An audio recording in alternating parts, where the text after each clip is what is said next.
कष्ट केल्याशिवाय स्वप्न पूर्ण होत नाही।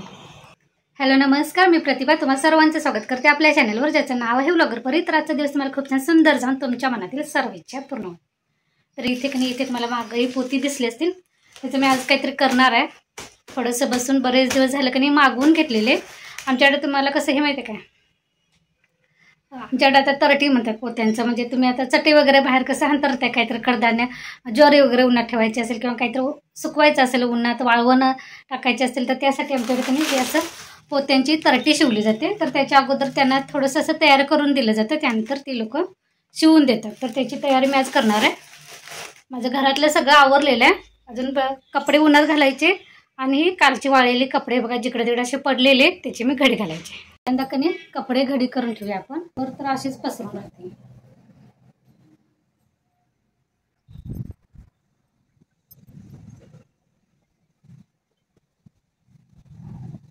तर घडी करून झालेली, आता एका पाटामध्ये ठेवते आणि बाहेर कपडे वाळवत घालायचा। चार्ली कसं उन्हात झोपलाय बघा, साडा वापरलाय बघा। तर हे बघा आज कसलं छान असं ऊन पडलेलं आहे। म्हणजे 2-3 दिवस आता ऊन पडतंय, थोडंसं ऊन पडलं की नाही जरा बरं वाटते। एकसारखा पाऊस पण असा चिकचिक नको वाटतंय।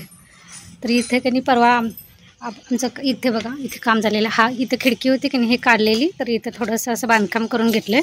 त्यानंतर इकडे बोळ होता, इथे पण ते भरावा टाकलेला, तर इथे पण इथे असं कोबा करून घेतलेला आहे। तर त्यावेळी दुसऱ्या दिवशी इथं पाण्यानं धुवून काढलेलं, पण त्यानंतर पाऊस चालू होता। आज ऊन पडल्यामुळं की नाही हे सगळं जी वाळू चिकटलेली, पावसानं कसं किती जरी पाण्यानं धुतलं तरी असं वाळू चिकटूनच फरशीला राहिले होते। तर आज ऊन पडले तर सगळे हे बघा निघालेले। तर हे मी आता झाडून घेते, कारण नाहीतर मग पाणी पडलं की नाही, पाऊस पडायला चालू झालं की आणि परत हे चिकटून बसेल। त्यामुळे मला हे झाडून स्वच्छ करायचं, म्हणजे पाऊस आला की परत हे सगळं धुवून निघेल।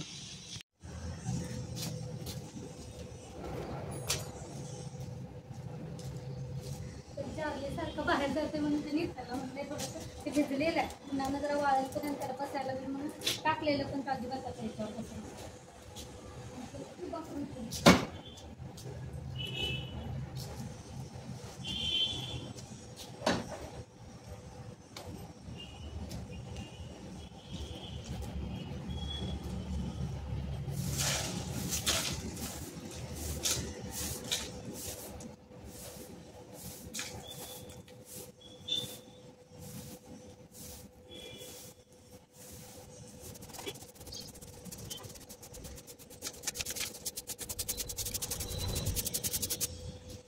वाळल्यामुळे की नाही सगळं सिमेंटचा जोर आत जायला।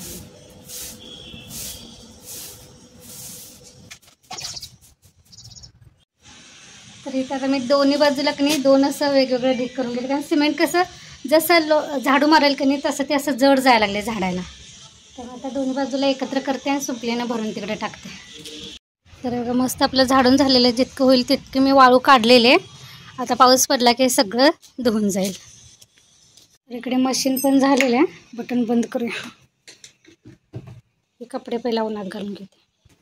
तर हे कपडे इथं ठेवूया। त्या अगोदर मला गरम पाणी थोडंसं सोडायचं आहे, कारण मला ह्यांची कपडे वेगळे भिजत घालायचे।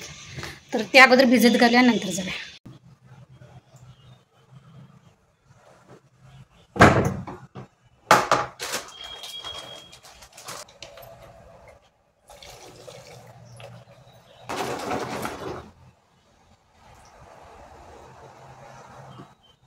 तासभर गरम पाण्यात भिजत घातले की नाही निघतात पण लगेच।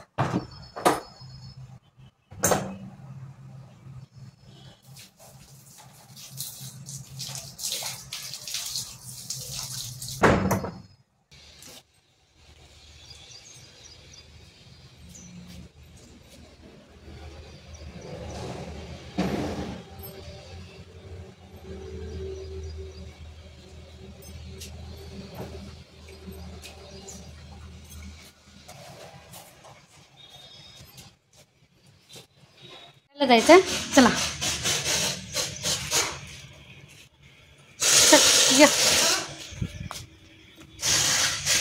या चल।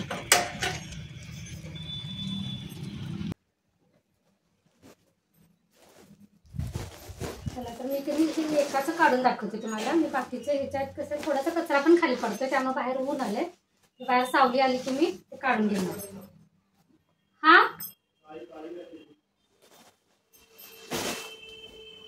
ऊन आले, आता सावली आली की मी सगळं बाकीचं काढणार. आता फक्त एकाचं काढून दाखवणार आहे. तर हे बघा, ह्याला प्लास्टिकचं पोतं म्हणतात.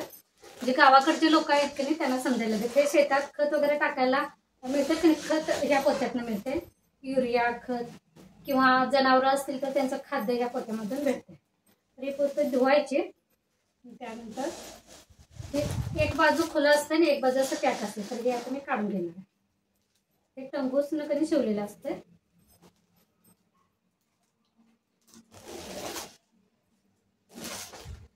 एकदा साईडला फक्त कट केला की नाही की पटकन निघते.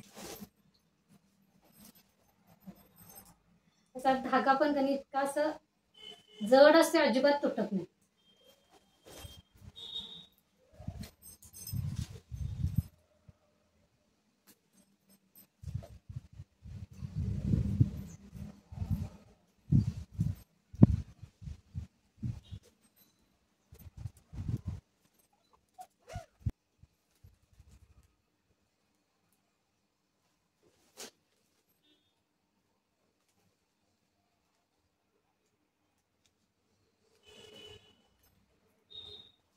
एक धागा पटकन निघाला पण दुसरा धागा पण जड जाते काढायला.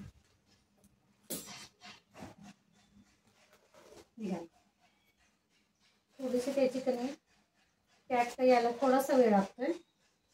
पहिलं पटकन निघाला पण दुसऱ्याला थोडंसं कधी इकडून तिकडून बघा. एक धागा एकदा आला की मग पटापटा निघतो.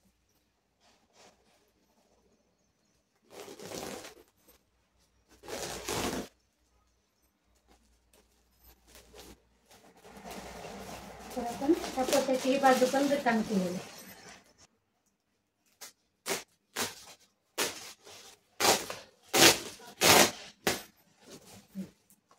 असे सगळ्या पोत्यांची कणी दोन्ही बाजू म्हणजे एक बाजू काय खुली असते, दुसरी बाजू पण अशी खुली करून घ्यायची. त्यानंतर त्याची एक बाजू हे कट करून घ्यायची. दाखवते तुम्हाला.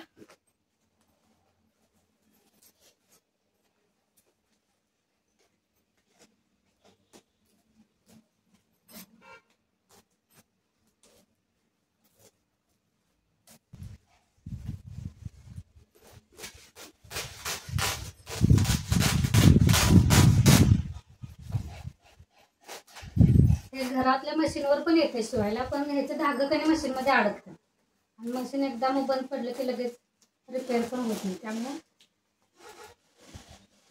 मी बाहेर शिवायला गेले. असं पोतं खोललं की असं पूर्ण असं एका पोताची इतकं मोठं होतं. असे जितक्या पोत्यांची तुम्हाला तळटी शिवायची तितक्या पोत्यांचे असं करून द्यायचं टेलरला. म्हणजे ते असं इकडल्या बाजूनं असं एकमेकाला लावत लावत म्हणजे तरटी तयार करतात. मग आपल्याला तांदूळ ज्वारी वगैरे काय उन्हात घालायचं असेल की नाही तर ह्यावर घालायचं. आणि हे धुवायला पण येते. धुवून वाळून परत गळी करून ठेवलं तरी असं पण वापरता येतं. चला तर मी आता फक्त इथं तुम्हाला दाखवण्यासाठी एकच काढलेलं आहे. नंतरचं मी बाहेर बसून काढणार आहे, कारण ह्याची धुळे बघा कशी पडले. हे मला आता परत साफ करायचं.